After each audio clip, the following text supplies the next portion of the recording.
வணக்கம் நேர்களே. Cardia advance filtered groundnut oil வழங்கும் சுவையும் ஆரோக்கியமும். இதில் உங்களை எல்லாரும் சிந்திக்க ரொம்ப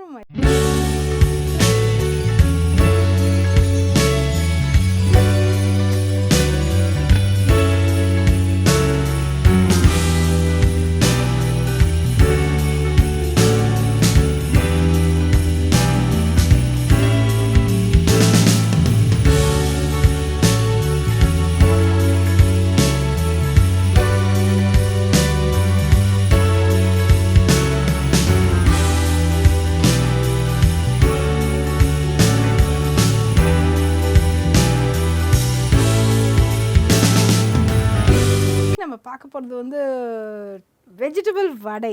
ஸோ இது எப்படி பண்ணுறது அப்படின்னு நம்ம பார்க்க போகிறோம். இது நம்ம மெதுவடையில் வெஜிடபிள்ஸை போட்டு இந்த வடையை இன்னும் ஃபார்ட்டிஃபை பண்ணி இன்னும் ஹெல்தியர் வெர்ஷன் ஆஃப் வடையாக ஆக்க போகிறோம் நம்ம. ஸோ இதை எப்படி பண்ணுறது அப்படின்ட்டுன்னு பார்க்கலாம். அண்ட் நிறைய இதுலேயே குட்டி குட்டி குட்டி குட்டி டிப்ஸ் அண்ட் ட்ரிக்ஸ், இன்னும் மொறுமொறுன்னு வடை வர்றதுக்கு நிறைய நான் உங்களுக்கு சொல்ல போகிறேன். ஸோ நிகழ்ச்சியை நீங்கள் கூர்ந்து கவனிக்கணும், அப்போ தான் இந்த டிப்ஸ் எல்லாம் உங்களுக்கு தெரியும். ஓகே, ஸோ நிகழ்ச்சிக்குள்ளே போகலாம். இன்க்ரீடியன்ஸ் என்னென்னு நோட் பண்ணிக்கோங்க. ஊற வைத்த உளுந்து, பெருங்காயம், உப்பு, உடைச்ச உளுந்து, பச்சை மிளகா, கேரட் அண்ட் பீன்ஸ். ஸோ இதுதான் இதுக்கு தேவையான பொருட்கள். இதில் நான் வெங்காயம் ஆட் பண்ணலை, வேணும்ட்டு தான் நான் ஆட் பண்ணல. பிகாஸ் எனக்கு இது கொஞ்சம் இந்த மாதிரி ஒரு ஜெயின் டைப்பாக சாத்விக்காக இருக்கணும் அப்படிங்கிறனால நான் இதில் ஒன்லி கேரட் அண்ட் பீன்ஸ் தான் நான் ஆட் பண்ணுறேன் இதில். ஸோ இப்போ இதில் நல்லா ஊற வச்சு மலர்ந்த உளுந்தாக எடுத்துக்கோங்க. எத்தனை நம்பர் வேணுமோ அந்த நம்பர் எடுத்துக்கிட்டால் கூட சரியாக இருக்கும். ஓகே, ஸோ இது நல்லா நீங்கள் அரைக்கும்போது நல்லா சம்மர் டைமாக இருந்தால் ஐஸ் க்யூப்ஸ், ஐஸ் வாட்டர், சில் ஐஸ் கோல்டு வாட்டர்னு நம்ம சொல்கிறோம் இல்லையா, அந்த மாதிரி ஐஸ் கோல்டு வாட்டர்லேயே நீங்கள் அரைச்சிக்கலாம். ஓகே,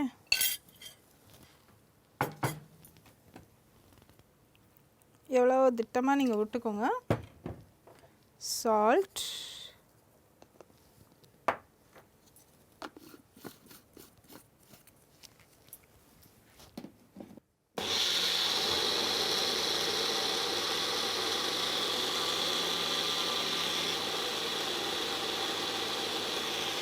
இப்போ இதில் இன்னும் கொஞ்சம் உளுந்து ஆட் பண்ணிவிட்டு பெருங்காயமும் ஆட் பண்ணிடலாம்.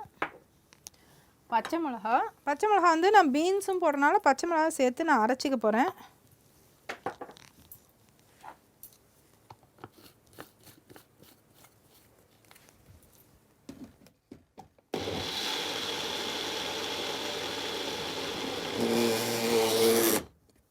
ஓகே, இப்போது இந்த பச்சை மிளகா நான் பொடி பொடியாக வெட்டினனால இது ரொம்ப அழகாக க்யூட்டாக குட்டி குட்டியாக அதில் வந்திருக்குது. So all that matters. இந்த மாதிரி குட்டி குட்டி விஷயங்கள் நம்ம பண்ணுறது அதை இன்னும் அட்ராக்டிவாக ஆக்கும். அது பெருசு பெருசாக போட்டால் திப்பி திப்பியாக வரும். நம்ம எப்படி அம்மியில் அந்த கருத்தில் அரைச்சாங்களோ அந்த மாதிரி வரும் அது.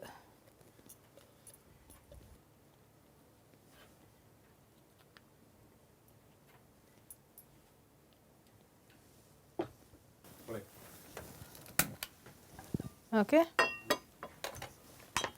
இப்போது அகெயின் நான் சொன்ன மாதிரி ஆயில் ஃப்ரைங்க்கு இந்த மாதிரி ஷாலோவாக சின்ன பாத்திரமாக எடுத்துக்கோங்க. சம்டைம்ஸ் 2 பேட்ச் ஆயிலில் கூட நம்ம போடலாம், தப்பே கிடையாது. இப்போது இதில் சால்ட் ஆட் பண்ணியாச்சு. இப்போ பொடி பொடியாக வெட்டின பச்சை மிளகானால இது பாருங்களேன் அழகாக குட்டி குட்டியாக நிற்குது. இது எனக்கு ரொம்ப பிடிச்சிருக்கு இந்த லுக்கு. அதுக்கப்புறம் கேரட் அண்ட் பீன்ஸ் எவ்வளோ வேணுமோ நீங்கள் ஆட் பண்ணிக்கலாம். அப்புறம் இது ஒரு அடிஷ்னல் இன்க்ரீடியன்ட். அந்த வடைக்குள்ளே அப்படி பொச்சு பொச்சுன்னு சாஃப்டாக இல்லாமல் கிறிஸ்பியாக இருக்கிறதுக்கு கொஞ்சம் உடைச்ச உளுந்து. உண்மையிலே பிலீவ் இட் ஆர் நாட், இது மேஜிக் மாதிரி இருக்குங்க இந்த இன்க்ரீடியண்ட். இது உண்மையிலே சர்ப்ரைசிங்காக இருக்கும். அப்படி மொறுமொறுன்னு இருக்கும் இந்த வடை. அண்ட் ரொட்டீனாக இப்போ நம்ம வடையெல்லாம் பண்ண போகிறோன்னா கொஞ்சம் ஆல்வேஸ் கையில் வாட்டர் வச்சுக்கிறது நல்லது. கொஞ்சோண்டு வாட்டர்,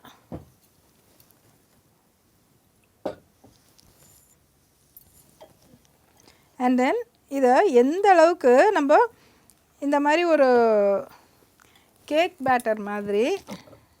பீட்டர் இருந்தாலும் பீட் பண்ணிக்கோங்க, தப்பே இல்லை. எந்த அளவுக்கு ஏரை இதில் நல்லா கொண்டு வர முடியுமோ அந்த மாதிரி கொண்டு வந்துக்கோங்க.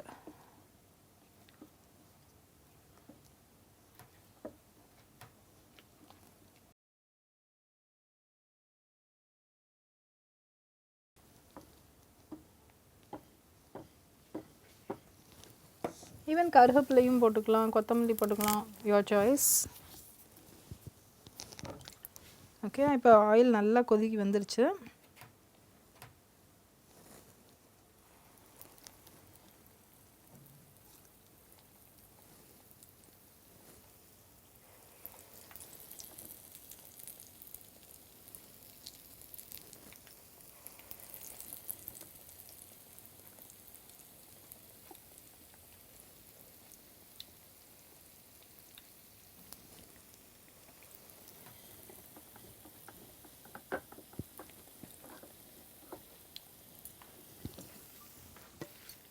இப்போ நம்ம வந்து 3 கல்ல சட்னி இருக்குது. என்ன சட்னி வச்சு சாப்பிட போகிறோம் அப்படிங்கிறது தான் இப்போ வந்து நாட்டின் மிகப்பெரிய பிரச்சனை. இப்போ வந்து இந்த ஹாட்டான ஆயிலை இது மேலேயே ஆட் பண்ணி விடலாம்.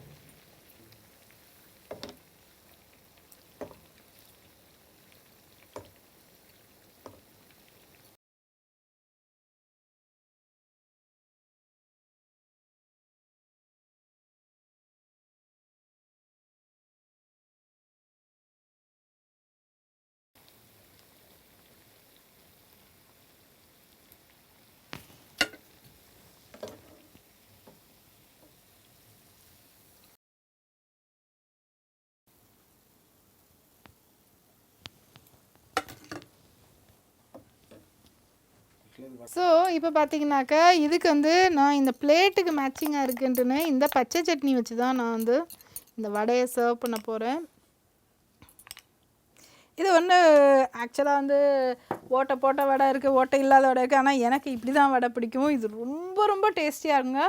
தண்ணி கொஞ்சம் எக்ஸ்ட்ரா இருக்கனால தண்ணி எண்ணெயும் குடிக்கல. அண்ட் இட் இஸ் எக்ஸ்ட்ராடினரி டேஸ்டியாக கிறிஸ்பியாகவும் இருக்கும், உள்ளுக்குள்ளே நல்லா மொறுமொறுன்னு இருக்கும். அண்ட் இதை வந்து இந்த சட்னியோடு சேர்ந்து சாப்பிடும்போது உண்மையிலே ரொம்ப நல்லாயிருக்கும். ஸோ நேரில் ஐம் ஷுர் நீங்கள் ரொம்ப என்ஜாய் பண்ணியிருப்பீங்க.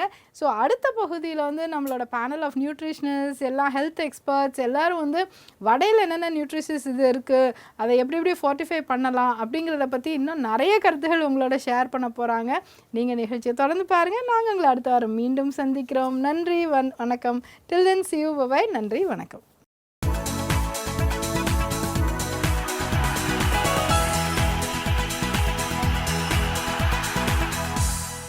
இன்னைக்கு நம்ம நிகழ்ச்சிக்கு Tamil Nadu government multi super speciality hospital nutritionist doctor Meenakshi Bajaj அவங்க வந்திருக்காங்க. அவங்க கிட்ட நம்ம சந்தேகங்களை கேட்டு தெளிவு பெறலாம். வாங்க நேயர்களே, நிகழ்ச்சிக்கு போகலாம். வணக்கம் மேம். வணக்கம் மேம். மேம், இப்போது திடீர்னு ஒரு ட்ரெண்டிங் டாக் இருக்குது, 101 நாட் அவுட் அப்படின்னு சொல்லிட்டு. ஸோ அப்படி நம்ம 101 இயர்ஸ் நாட் அவுட்டாக வாழணும்னா எப்படி சாப்பிடணும்? இது 101 நாட் அவுட்னு பார்த்தீங்கன்னா blue zone diet. Okay, blue zone டயட்னா எல்லாமே நீல நிறமாக இல்லை. ஆனால் இந்த ப்ளூ ஜோன் ஃபுல் உலகத்துலேயே 5 ஏரியாவில் கண்டுபிடிச்சிருக்காங்க. 100 வயசுக்கு மேலே வாழ்ந்துட்டு இருக்காங்க. ஓகே, ஒரு டிமென்ஷியா இல்லை, இருதய நோய் இல்லை, சக்கரை வியாதி இல்லை, கேன்சர் இல்லை, ஹை பிளட் ப்ரெஷர் இல்லை, எதுவுமே இல்லை. நல்ல நீண்ட காலமாக ஹெல்த்தியாக வாழ்ந்துட்டு இருக்காங்க. ஸோ இது ஒரு explorer plus scientist plus author Dan பியூட்னர்னு அவரோட பேர். அவர் ரொம்ப ஆராய்ச்சி பண்ணி இதை கண்டுபிடிச்சதில் அவர் என்ன கண்டுபிடிச்சார்னா, க்ரீக் ஐலண்ட், சார்டீனியா, போர்ட்டோரிக்கோ, அப்புறம் ஐகேரியா, ஜப்பான், இந்த மாதிரி ஒரு 5 இடங்களில் மட்டும்தான் 100 வயசுக்கு மேலே வாழ்ந்துட்டு இருக்காங்க. ஸோ என்ன மாதிரி பழக்க வழக்கங்கள், என்ன மாதிரி உணவு சாப்பிட்டா 100 வயசு வரைக்கும் நம்ம வாழலான்னு பார்த்தோன்னா, அவங்க மெயினாக கான்சென்ட்ரேட் பண்ணுறது கோ வெஜிடேரியன், ஓகே, கோ பிளான்ட் பேஸ்ட் டயட். ஸோ உங்கள் சாப்பிட்ற உணவில் 95% வெறும் பிளான்ட் பேஸ்டாக இருக்கணும்னா வெஜிடேரியனாக போகணும். 5% மட்டும் அவங்க என்ன சொல்கிறாங்கன்னா நீங்கள் அசைவ உணவு சாப்பிடுங்க. அந்த அசைவ உணவில் அவங்க ஒரு வார்த்தை யூஸ் பண்ணுறாங்க. அவங்க பிரமிட் ஒன்று போட்டிருக்காங்க. அந்த பிரமிடில் ஃபர்ஸ்ட் டாப்பில் இருக்க பிரமிடில் என்ன சொல்கிறாங்கன்னா retreat from red meet. So அசைவ உணவில் நம்ம ஆட்டுக்கறி, மாட்டுக்கறி, ஆட்டுக்கால் சூப் இந்த மாதிரியெல்லாம் உணவு சாப்பிட்றோம். இந்த ரெட் மீட்லேருந்து ரிட்ரீட் ஆகிடுங்க, கம் அவுட் ஆஃப் இட். இல்லை முடிஞ்சால் வாரத்தில் 1 நாளோ 2 நாளோ 60 கிராமுக்கு மேலே சாப்பிடாதீங்க. அதுதான் limit. So that is retreat from red meat. One வீக்குக்கு ஒரு 60 கிராம் இன்ட்டு 3 times அவ்வளோதான் ரெட் மீட் சாப்பிடணும். ரெண்டாவது அவங்க என்ன சொல்கிறாங்கன்னா நீங்கள் மேக்ஸிமம் ப்ராசஸ்ட் சாப்பிடாதீங்க, பதப்பட்ட எந்த உணவும் சாப்பிடாதீங்க. எந்த பதப்பட்ட உணவு நம்ம சாப்பிட்டாலுமே அதில் high fat, high salt, high sugar. So ஹெச்எஃப்எஸ்எஸ்ன்னு சொல்லுவோம், ஹை ஃபேட் சால்ட் சுகர். அதுக்காக ப்ராசஸ்ட் ஃபுட்டில் நிறைய அளவில் உப்பு இருக்குது, நிறைய அளவில் சர்க்கரை இருக்குது, நிறைய அளவில் கெட்ட கொழுப்பு சேச்சுரேட்டட் ஃபேட் அடங்கி இருக்குது. நம்ம எடிபிள் ஹைட்ரோஜனேட்டட் ஃபேட்னு அவங்க மறைமுகமாக ஏதுவாங்க. இப்போ ஒரு பிஸ்கெட் பேக்கெட் வாங்கினீங்களோ, ஒரு சிப்ஸ் பேக்கெட் வாங்கினீங்க, இல்லை ஒரு நொறுக்கு தீனி வாங்கினீங்களோ, அதில் எடிபிள் ஹைட்ரோஜனேட்டட் ஃபேட்னு இருக்கும். அந்த எடிபிள் ஹைட்ரோஜனேட்டட் ஃபேட் ஒரு ட்ரான்ஸ் ஃபேட். மோஸ்ட் வர்ஸ்ட்டு கெட்ட கொழுப்பு ட்ரான்ஸ் ஃபேட். இப்போது சில ஏரியாலெல்லாம் வெஸ்டர்ன் கண்ட்ரீஸ்லலாம் அவங்க ட்ரான்ஸ் ஃபேட்டை பேன் பண்ணிட்டாங்க. இந்தியாவில் அவங்க சொல்லியிருக்காங்க 2022 டோட்டலாக ட்ரான்ஸ் ஃபேட் 0.2 grams தான் இருக்க போகுது இனிமேட். அவ்வளோதான் இருக்க போகுது உங்கள் டயட்லேயே. அந்த ட்ரான்ஸ் ஃபேட்டோட விளைவுகள் என்னன்னு பார்த்தீங்கன்னா கெட்ட கொலஸ்ட்ராலை கூட்டம், ட்ரைக்ளிசரைடை கூட்டம், ஹார்ட் அட்டாக் வரத்துக்கு வாய்ப்புண்டு, ஸ்ட்ரோக் வரத்துக்கு வாய்ப்புண்டு, கேன்சர் வரத்துக்கு வாய்ப்புண்டு. ஓகே. ஸோ ட்ரான்ஸ் ஃபேட்டு கிடையாது. ஆமாம். So no red meat, no processed food. மூணாவது என்ன சொல்கிறாங்கன்னா சர்க்கரையோட அளவு உங்கள் உணவில் நல்லா குறைச்சி விட்டுடுங்க. ஒரு 27 கிராம் வரைக்கும் நீங்கள் சர்க்கரை எடுத்துக்கலாம். ஆனால் உலக சுகாதார மையம் என்ன சொல்கிறாங்க, WHO 25 கிராம்ஸ்க்கு மேலே சர்க்கரை வேண்டாம் உங்கள் உணவில். அதுதான் லிமிட், மேக்ஸிமம் லிமிட் அதுதான் ஒன் டேக்கு. ஆனால் ஒரு 40 வயசு ஆகிட்டோம், நம்மளுக்கு உடல் பருமன் அதோட இணைந்த மாதிரி பல வியாதிகள் வரத்துக்கு வாய்ப்புண்டு. ஸோ 5 டீஸ்பூன் சர்க்கரை உங்களுக்கும் எனக்கும் வேண்டாம், 2 டீஸ்பூன் சர்க்கரை போகிறோம், 10 கிராம் போகிறோம். அதுக்கு அடுத்தது பார்த்தீங்கன்னா என்ன சொல்கிறாங்க, 1 கப்பு பீன்ஸு டெய்லி ஏதாவது ஒரு பீன் வெரைட்டி, அவரைக்காய், அப்புறம் கொத்தவரங்காய், ஃப்ரெஞ்ச் பீன்ஸ், ஏதாவது ஒரு பீன்ஸ் வெரைட்டி உங்கள் உணவில் போயே ஆகணும். அது கூட்டாக சாப்பிடுங்க, பொரியலாக சாப்பிடுங்க, சாம்பாராக போடுங்க. இப்போது நம்ம என்றைக்குனா ஒரு நாள் வடை சாப்பிட்ற ஒரு மூடு இருக்குதுன்னா அதுலேயும் பீன்ஸ் போட்டு விட்டுடுங்க. ஏன் பீன்ஸ் போட்டு விட்டுடுங்கன்னா அதில் இருக்கிற கேலரி மெயினாக வருது நார் சத்து தான், ஃபைபர் தான் ஜாஸ்தி இருக்குது. அதில் இந்த அளவுக்கு கேலரி இல்லை. ஸோ கேலரி ரொம்ப ரொம்ப குறைவு. வெறும் ஒரு 35 to 45 கேலரிஸ் தான். 100 கிராம் பீன்ஸ் சாப்பிட்டாலுமே நம்மளுக்கு 35 to 45 கேலரிஸ் தான் வருது. 4 to 5 grams வரைக்கும் ஃபைபர் இருக்குது அந்த உணவில். நிறைய இன்சாலிபிள் ஃபைபர் இருக்குது. ஸோ கொலஸ்ட்ராலை குறைக்கும், எடையை குறைக்கிறதுக்கு ஹெல்ப் பண்ணும், பிளட் ப்ரெஷரை கண்ட்ரோல் பண்ணுறதுக்கு ஹெல்ப் பண்ணும். ஏன்னா அந்த பீன்ஸில் பொட்டாசியம் இருக்குது, சோடியம் இல்லை, எல்லாமே அடங்கியிருக்குது அதில். அதுக்காக அவங்க என்ன சொல்கிறாங்க, 1 கப் பீன்ஸ் சாப்பிடுங்க. இன்னொன்று என்ன சொல்கிறாங்க, டெய்லி நட்ஸ் எடுத்துக்கோங்க. ஒரு இட்லியோ, ஒரு தோசையோ, ஒரு சப்பாத்தியோ, இல்லை 1/2 கப்பு சாதமோ நீங்கள் கம்மியாக பண்ணிவிட்டு நட்ஸ் எடுத்துக்கோங்க. இப்போ ரீசெண்டாக டாக்டர் அனூப் மிஸ்ரா அண்ட் ஈட்டால் அவங்க ஒரு ரிசர்ச் பேப்பர் கண்டுபிடிச்சிருக்காங்க. அந்த ரிசர்ச்சில் என்ன கண்டுபிடிச்சாங்க, 17 கிராம் நட்ஸ் நீங்கள் உணவுக்கு முன்னாடி சாப்பிடுங்க. ஒரு இட்லியோ, ஒரு சப்பாத்தி, ஒரு தோசையோ குறைச்சிக்க போகிறீங்க, இல்லை 1/2 கப்பு சாதம் குறைச்சிக்க போகிறீங்க. 17 கிராம் நட்ஸ். இப்போ பாதாம் எடுத்திங்கன்னா அது 0 கார்ப் கவுண்ட், கார்பே இல்லை அதில். அது ஒரு 12 to 15 பாதாம் நைட்டில் ஊற போடுங்க, இல்லைன்னா ஒரு 6 வால்நட் நைட்டில் தண்ணியில் ஊற போடுங்க. அதை உணவுக்கு முன்னாடி சாப்பிடுங்க. உணவுக்கு முன்னாடி சாப்பிட்டா உடல் பருமன் குறையுது, கொலஸ்ட்ரால் குறையுது, பிளட் சுகர் குறையுது, இதெல்லாமே கண்ட்ரோலில் வருது. So take nuts. அதுக்கு அடுத்தது என்ன சொல்கிறாங்க, ஒரு நாள் முழுக்க உங்கள் உணவில் ஹோல்னால் அதை நம்ம ப்ராசஸ் பண்ணாமல் வீட்டில் இப்போ நம்ம சமைச்சாலும் அது ஒரு ப்ராசஸ் தான். ஸோ சமைக்காத ஒரு உணவு டெய்லி 1 கப்பாவது கண்டிப்பாக ராவாக சாப்பிடுங்க. ஸோ அது என்னென்ன வரும் அதில்? ஸோ என்ன வேணாலும் உணவு நீங்கள் சாப்பிட்லாம்ல. நீங்கள் வெள்ளரிக்காய் சாப்பிட்லாம், தக்காளி சாப்பிட்லாம், வெங்காயம் சாப்பிட்லாம், லெட்டஸ் சாப்பிட்லாம், எது வேணாலும் 1 கப் ரா அன்ப்ராசஸ்டாக சாப்பிடுங்க. நீண்ட காலம் வரைக்கும் வாழலாம். வெறும் உணவு மட்டும் இல்லை, அவங்க இன்னொன்று என்ன சொல்கிறாங்கன்னா, டெய்லி ஒரு 15 நிமிஷமாவது ப்ரே பண்ணுங்க. அப்புறம் என்ன சொல்கிறாங்க, வாரத்தில் ஒரு முறையாவது சோஷியலைஸ் பண்ணுங்கள். உங்கள் ஃப்ரெண்ட்ஸோட உங்கள் ஃபேமிலியோட மீட் பண்ணுங்கள், ரெகுலராக மீட் பண்ணுங்கள். இன்னொன்று என்ன சொல்கிறாங்க, காலையில் எந்திரிக்கும் போது ஒரு கோல் இருக்கணும் லைஃப்பில். நான் இன்னைக்கு காலையில் எந்திரிச்சேன், என்னோட கோல் என்ன, லைஃபோட கோல் என்ன, அந்த கோலோட எந்திரிச்சிங்கன்னா your life will get longer. ஒரு மோட்டிவேஷன் நம்மளே மோட்டிவேட் பண்ணுறோம். இன்னொன்று என்ன சொல்கிறாங்க, be happy and eat hara hachi பூன்றாங்க. ஹாரி ஹாச்சா பூன்னா என்ன அர்த்தம், அவங்க 80% தான் நீங்கள் சாப்பிட்ணும். இப்போது உங்கள் தட்டில் நீங்கள் உணவு வச்சுருக்கீங்க, அந்த உணவு சாப்பிடும்போது அப்பா எனக்கு வயிறு ஃபுல் ஆகுது அந்த ஃபீலிங் வரும்போதே நம்ம ஸ்டாப் பண்ணோம். ஏன்னா அந்த நீங்கள் உணவு ஃபுல்லாக 100% சாப்பிடும்போது தான் உங்கள் பிரெயின் சொல்லும் சாப்பிட்டேன் ஃபுல்லாக இருக்குது. அது சொல்கிறதுக்கு 20 minutes பிஃபோர் உங்கள் பிரெயின் இன்னும் 20 minutes எடுக்கும் அது சொல்கிறதுக்கு. அதுக்கு முன்னாடியே 80% நீங்கள் சாப்பிடும்போதே 80% ஃபுல் இருக்கும்போதே உணவு சாப்பிட்றது ஸ்டாப் பண்ணணும். So that is also another concept of hara hachi bu, உங்கள் ஹெல்த்தை லாங் நீண்ட காலமாக வாழ விடுறதுக்கு. இன்னொன்று என்ன சொல்கிறாங்கன்னா, டெய்லி வாக்கிங் பண்ணணும். சின்ன சின்ன விஷயம். இப்போது நான் பஸ்ஸில் போகிறேன், டெய்லி ஒரு பஸ் ஸ்டாப் முன்னாடி இறங்கிடணும். என் வீட்டில் ஸ்டேர்ஸ் இருக்குது, ஸ்டேர்ஸ் யூஸ் பண்ணணும். 3 ஸ்டேர் கேஸ் இருக்குது, 3 என்னால் ஏற முடியல, அட்லீஸ்ட் 2வது ஏறும். So do walking. Most importantly அதில் ஒரு கிராண்ட் மதர் எஃபெக்ட்னு சொல்கிறேன், ரொம்ப அழகாக இருக்குது. அந்த கிராண்ட் மதர் எஃபெக்டில் என்ன சொல்கிறாங்கன்னா, நம்ம கிராண்ட் பேரண்ட்ஸோட எவ்வளோ வாழ்கிறோமோ நம்மளோட லைஃபும் கிராண்ட் பேரண்ட்ஸோட லைஃபும் நீண்ட காலமாக ஆயிடுது. It's a beautiful concept of blue zone diet. பண்ணி அவங்களோடய நம்ம வாழ்ந்தோம்னா அவங்களோட அஃபெக்ஷன், நம்ம கொடுக்குற அஃபெக்ஷன், அவங்க கொடுக்குற அஃபெக்ஷன், ஒரு பாசிட்டிவ் வைப் கிரியேட் ஆகி நம்மளோட ஹெல்த் வந்து இம்ப்ரூவ் ஆகும். So this is all about blue zone diet. ஓகினாவாவில் மெயினாக ஜப்பானில் என்ன சொல்கிறாங்கன்னா, நிறைய சோயாபீன், நிறைய மஞ்சள், சோயாபீன், வெண்டைக்காய்லாம் அவங்க சமையலில் ரெகுலராக யூஸ் பண்ணுறாங்க. ஸோ இதெல்லாம் இந்த மாதிரி உணவுப் பொருட்களை ரெகுலராக யூஸ் பண்ணுங்கள், உங்கள் ஹெல்த் லாங்காக இருக்கும்.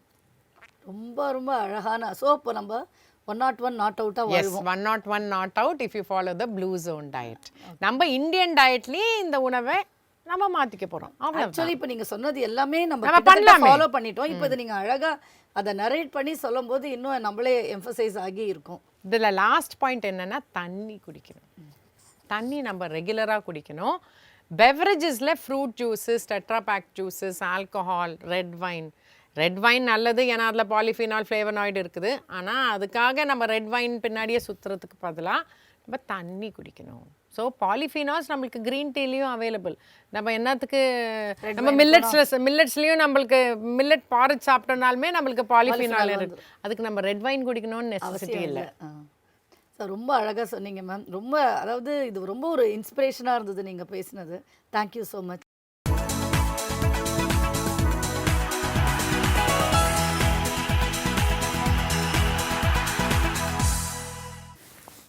வணக்கங்க. இன்றைக்கி டிப் ஆஃப் த டேயில் ஒரு வித்தியாசமான, நம்ம நிறைய தரம் என்ன பார்ப்போம்னா, நம்மளை நேசிக்கிறவங்க நிறைய பேர் நம்மக்கிட்ட வரணுங்கிற போது அவங்கள நம்ம நெக்லெக்ட் பண்ணுவோம். அதே நேரத்தில் நம்ம வேறு யாரையோ அவங்க நம்மக்கிட்ட பேசலையே அப்படின்னு ஒரு ஏக்கத்தில் இருப்போம். எப்போவுமே நான் சொல்கிறது என்னென்னா, நம்ம இந்த டிப் ஆஃப் த டேயில் நம்மளுக்கு மதிப்பு கொடுத்து நம்மளோட கூட பிரச்சனைகளோ நல்ல நேரங்களோ எப்போவுமே கூட இருக்கணும், அவங்கள மதியுங்க. அதே மாதிரி மற்றவங்க நம்மக்கிட்ட நம்ம போகிறோம், அவங்க நமக்கு லிஃப்டப் கொடுக்கல, நம்மளோட நல்லா ஃப்ரெண்ட்லியாக இருக்கலைன்னா அதை பற்றி வருத்தப்பட்டுகிட்டே இருக்கக்கூடாது. வாழ்க்கையில் பல பேரை சந்திக்கிறதுக்கான வாய்ப்பு கிடைக்கும். நம்ம ஒருத்தரை மட்டும் இல்லை சிலரை மட்டும் நம்ம தெரிஞ்சுக்கணும். அவங்க நம்மளை நெக்லெக்ட் பண்ணாலும் அவங்கக்கிட்ட போயும் போகிறத விட்டுட்டு நம்மளை நேசிக்கிறவங்க, நம்மளோட கருத்துக்களை மதிக்கிறவங்க, நம்மளை பார்க்கும்போது அவங்க சந்தோஷப்படுறவங்க, அவங்களோட நம்ம சேர்ந்து இருக்கும்போது நம்ம சந்தோஷப்படுறதை கற்றுக்கொள்ள வேண்டும். அதுதான் இன்றைக்கி எங்களோட டிப் ஆஃப் த டே. நன்றி. என்ன நேயர்களே, நிகழ்ச்சி மிகவும் பயனுள்ளதாக இருந்தது இல்லையா? மீண்டும் அடுத்த வாரம் சந்திப்போம். நன்றி, வணக்கம்.